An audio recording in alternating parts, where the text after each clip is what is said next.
Sir ఈ government వచ్చి 10 నెలలు దాటింది. ఎలా అనిపిస్తుంది సార్ మీకు గవర్నమెంట్ వచ్చిన తర్వాత? ఏమండి 5 సంవత్సరాల పరిపాలనలో రాష్ట్రం అల్లకల్లోలమైంది. ఒక నియంతృత్వ పాలనలో వాళ్ళు ఇష్టం వచ్చిన వాళ్ళని అరెస్ట్ చేయడం, వాళ్ళకి ఇష్టం వచ్చిన వాళ్ళను అందరూ ఎక్కించడం, వాళ్ళకి ఎదురు తిరిగిన వాళ్ళని జైలు పాలు చేసిన ఆ సంస్కృతి, వైసీపీ సంస్కృతి నుంచి ఇవాళ ఈ 10 నెలల కాలంలో రాష్ట్రంలో చాలా సుభిక్షంగా ఉంది.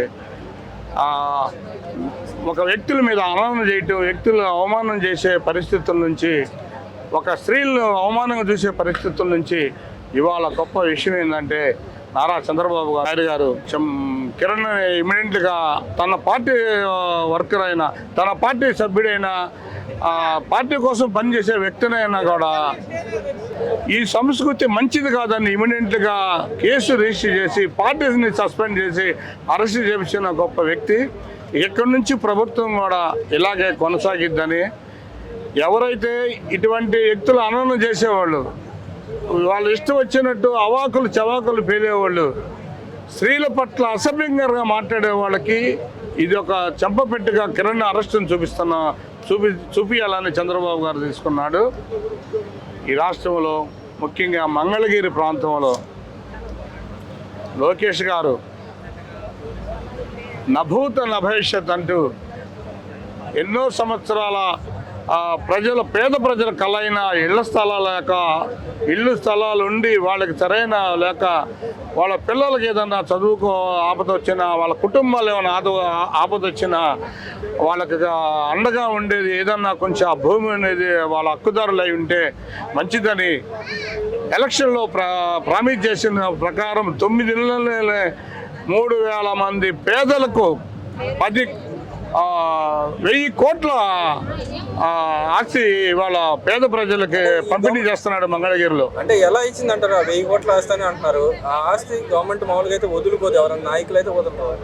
కానీ ఈ గవర్నమెంట్ ఎలా పేదలకు ఇస్తుంది అనుకుంటున్నారు? అట్లా పేదలకు ఎట్లా అంటే, పేద ప్రజల పట్ల ఆనాడు ఎన్టీ రామారావు గారికి ఎట్లయితే ప్రేమలు అనురాగాలు ఉన్నాయో, ఆయన తండ్రిగా చంద్రబాబు గారు ఆలోచన నుంచి ఉద్భవించింది లోకేష్ గారు.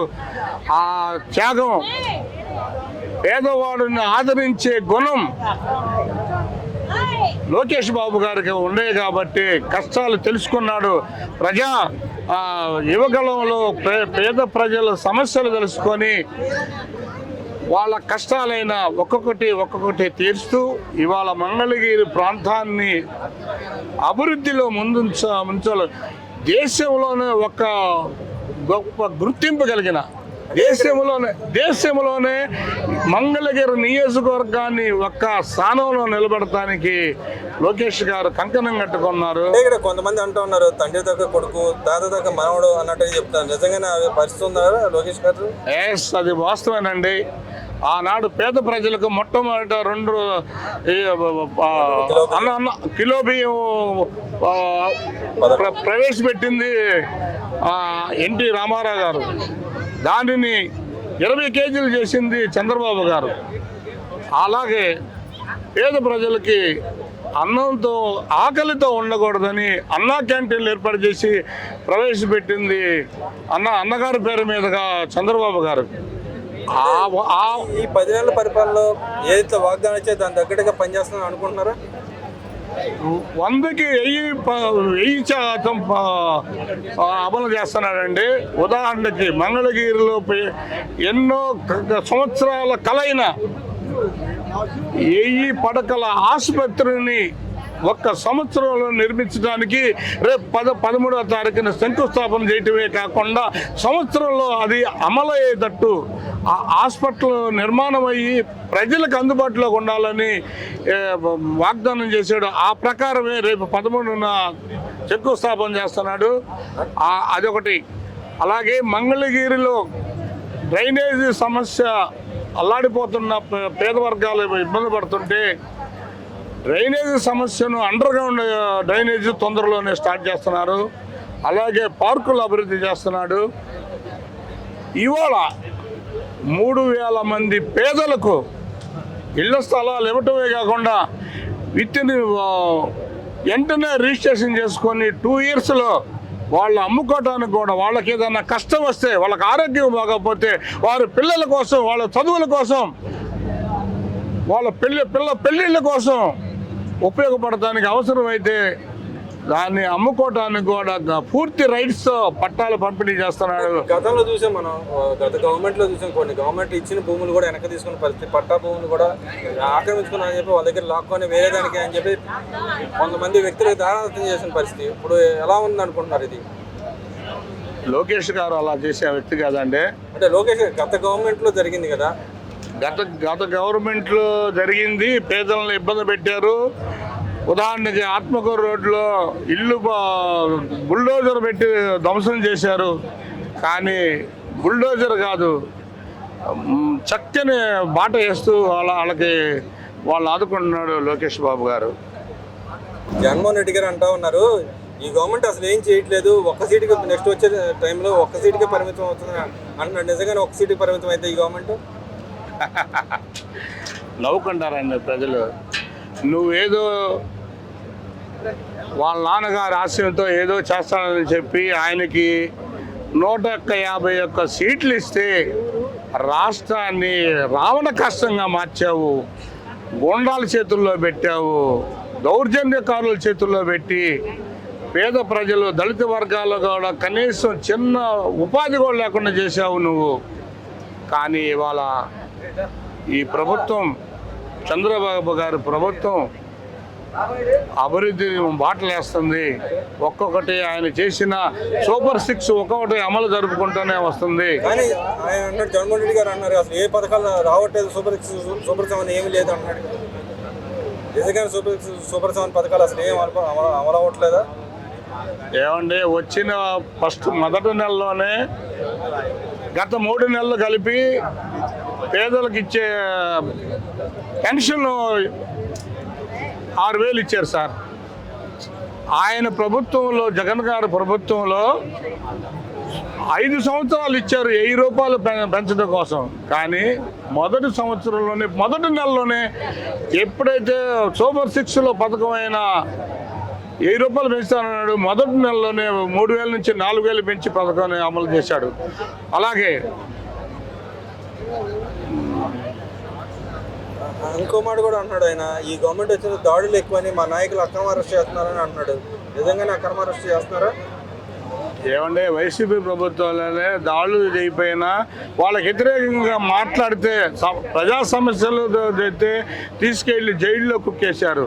అన్యాయంగా చంద్రబాబు గారిని 50 రోజులు చిల్లరు జైలు పాలు చేసిన ఆ ఒక్క ఘనత మిస్టర్ జగన్మోహన్ రెడ్డికి ఏముంది? కానీ లోకేష్ గారు కానీ, చంద్రబాబు గారు కానీ ఎవరైతే అన్యాయంగా మాట్లాడుతున్నారు, ఎవరైతే లేడీల పట్ల, మహిళల పట్ల అసభ్యకరం మాట్లాడిన వారి మీద చర్య తీసుకుంటున్నారు. కానీ ఎటువంటి అన్యాయం లేదు. అందరు ప్రజలు బాగానే ఉన్నారు. వాళ్ళకే బాగాలేదు. ఎందుకంటే ఆయనకి ప్రతిపక్ష హోదా కావాలంట, జడ్పీఎస్ కేటగిరీ సెక్యూరిటీలు కావాలంట. అంతేగాని పేద ప్రజలందరూ చక్కరగానే ఉన్నారు. అందాల్సింది అందుతుని ఇంకా 1-2 పథకాలు త్వరలోనే వస్తాయి. అమ్మఒడి ఏదైతే మీరు అమలు జరగట్లేదని అమ్మఒడి అంటున్నారో, అమ్మఒడి నువ్వు లుక్కుమని ఒకరికి ఇచ్చావు. కానీ ఈ ప్రభుత్వం, చంద్రబాబు గారి ప్రభుత్వం ఎంతమంది చదువుకుంటే అంతమందికి ఉపాధి కల్పిస్తానని చెప్పాడు. అలాగే రేపు మే నెల నుంచి వాళ్ళ ప్రతి ఒక్కరి ఖాతాలోకి ఎంతమంది ఉంటే అంతమందికి అది కూడా అమలు జరిగిద్దండి. గ్యాస్ 3 సిలిండర్లు గ్యాస్ ఫ్రీ ఇస్తానన్నాడు, అది కూడా అమలు జరుగుతుంది. చక్కగా వాళ్ళ అకౌంట్లోకి డబ్బులు పడుతున్నాయి. ఇది ఒకటే చిన్నది ఒకటో మిగిలిపోయింది, అది కూడా జరుగుతూ ఉంటాయి. ఇంకో మాట కూడా అంటున్నాడు, రిగ్గింగ్ చేసి గెలిచారంటే ఈ గవర్నమెంట్, అసలు రిగ్గింగ్ చేసి గెలిచింది, మోసం చేసి వచ్చాడు. నిజంగా మోసం చేసి వచ్చింది ఈ గవర్నమెంట్ అసలు? అంటే ఆ రోజు 151 సీట్లు కూడా మీరు కూడా రిగ్గింగ్ చేస్తేనే గెలిచారని నవ్వుకుంటారండి. ఇవాళ నువ్వు చేసిన అరాచక పాలన వల్ల పేద ప్రజలు ఇసిగిపోయి అంత మెజార్టీ తీసుకొచ్చారు. నీ పాలన వద్దు, మీ దుష్టపాలన వద్దు, బాబు గారే మాకు కావాలని చెప్పి ఆ సీనియారిటీని చూశారు, అభివృద్ధిని చూశారు. రాజధానిని అన్యాయంగా 3 రాజధానులని చెప్పి ఇక్కడ రాజధాని ఆగం చేశారు. అదే లాస్ట్ 19లో గెలిచినడితే చంద్రబాబు గారు ఈ మంగళగిరే కాదు, ఆంధ్ర రాష్ట్రం కూడా చాలా ముందుండేదే. మనకు 20 సంవత్సరాలు మనం వెనకబడిపోయాము. జగన్మోహన్ రెడ్డి చేసిన కొన్ని పథకాల వల్ల పేద ప్రజలకి ఉపయోగపడకుండా వెళ్ళినోళ్ళ ఇంట్లోకి అన్నీ వెళ్తాం వలన డబ్బంతా వాళ్ళ ప్యాలెస్లు కట్టుకోవటానికి, ఎమ్మెల్యేలు దోసుకోవటానికి, మినిస్టర్లు దోసుకోవటానికి కేటాయించారు. ఇవాళ ప్రతి ఒక్క గవర్నమెంట్ ఫండ్ కరెక్ట్గా పేద ప్రజల చేతుల్లోకి వెళ్తుంది, అభివృద్ధి చేస్తున్నారు. ఏమంటే వచ్చిన నెలలోనే 38,000 కోట్ల రూపాయల రోడ్లు అభివృద్ధి చేశాడండి. ఆ రోడ్లు రాష్ట్రంలో ఎంతోమంది ఆ రోడ్లు యాక్సిడెంట్లు అయ్యి చాలా అన్యాయం అయిపోయారు. ఆ స్థితి నుంచి ఇవాళ రోడ్లు మొత్తం చక్కగా ఉండేయండి. సార్ చెప్పండి, ఈ గవర్నమెంట్ వచ్చిన 1,00,000 కోట్ల పైన అప్పు తీసుకొచ్చిందంట కదా, ఆ డబ్బులు తీసుకొచ్చిన బట్టను నొక్కడానికి ఏం ప్రాబ్లం? నేను ఉండగా డబ్బులు దాచిపెట్టి వెళ్ళాను, బట్టను నొక్కడానికి కూడా ఇబ్బంది పడుతుందని చెప్పి అన్నాను. నిజంగా నా పరిస్థితి ఉందా రాష్ట్రంలో? ఏమండి, నువ్వు చేసిన అప్పులకే వడ్డీలు కట్టడానికే చాలతలా జగన్మోహన్ రెడ్డి గారు. ఇవాళ చేసే అభివృద్ధి పనులు నీకు కనపడతలేదా? 40,000 కోట్ల రూపాయలు పెట్టి అమరావతి రాజధాని డెవలప్ చేస్తున్నాడు. ప్రతి నెల 5 గంటలకే పెన్షన్ 4,000 రూపాయల పెన్షన్ ఇస్తున్నాడు. ఉద్యోగస్తులు ఆ రోజుల్లో ఎప్పుడు వస్తే జీతాలు లేకుండా అల్లాడిపోయి వడ్డీలు తెచ్చుకొని ఉన్నారు. కానీ ఇవాళ ఎంప్లాయీస్ ఇబ్బంది పడుతున్నారా? ఇవాళ చక్కగా ఫస్ట్ తారీఖునే చక్కగా ఎంప్లాయీస్ జీతాలు పడుతున్నాయి. అందరూ బాగున్నారయ్యా. నీవు ఏదో మాట్లాడాలి, ప్రతిపక్ష వాళ్ళ అధికార పార్టీని బురదల్లాలని మీ ఉద్దేశం తప్పితే చక్కగా రాష్ట్రం అభివృద్ధి చెందుతుంది. నువ్వు కాస్త ప్రశాంతంగా ఉండి రాష్ట్రాన్ని అభివృద్ధి వైపు నడిపించడానికి నువ్వు కూడా సహకరించాలని జగన్మోహన్ రెడ్డి గారికి మేము విజ్ఞప్తి చేస్తున్నాం. అంటే ఇంకో మాట కూడా అంటున్నాడు ఆయన, ఈ గవర్నమెంట్లో సంక్షేమ పథకాలు అభివృద్ధి తీసి పక్కన పెడితే ల్యాండ్ ఆర్డర్ లేదు, నాకు సెక్యూరిటీ కల్పించట్లేదు, పోలీస్ వ్యవస్థ అంతా భ్రష్టు పట్టిపోయింది, వాళ్ళు చొక్కాలు కూడా తీసి కొడతా అంటాడు. నిజంగానే చొక్కాలు కూడా తీసి కొట్టాల్సిన పరిస్థితి ఉందంటారా పోలీసులు? చొక్కాలు తీసే కొట్టేది ఆయన ప్రభుత్వంలో మాత్రం ఏం చేశాడండి? ఆయన ప్రభుత్వంలో ఎంత ప్రతిపక్షాలని ఎంత ఇబ్బంది పెట్టాడో తెలుసుగా. ప్రతిపక్షాలు బట్టలిపితే కొడటానికి నీకేం హక్కు ఉందండి? రాజ్యాంగం ప్రకారం వాళ్ళంతా ఎంప్లాయీస్, నీకు అంత హక్కు లేదు. నువ్వు లేదు, నీకు ఈ ఆంధ్ర రాష్ట్రంలో నీకు మళ్ళీ అధికారం రావడానికి లేదు. మీరు ఆ మాట అన్నారు కానీ ఆయన నేను వస్తాను 3 సంవత్సరాలు నేనే అంటున్నాడుగా, నేనే వచ్చి అన్ని ఇస్తానని చెప్పి అంటున్నాడుగా. ఎక్కడంటే వచ్చేది? ఎక్కడోళ్ళు అక్కడ జారుకుంటుంటే నీ పక్కన తిరిగేదంతా ముఠాకోరులు, తగువదారులు, దొంగలు, ఎదుటోళ్ళ మీద ఈర్ష్యపడి ఎదుటోళ్ళ మీద బూతులు తిట్టేవాడు తప్ప నీకు నిజమైన నాయకులు 4 ఓట్లు సంపాదించగలిగిన వాళ్ళు అందరూ నిన్ను ఎదురు ఎప్పుడో వెళ్ళిపోయారు.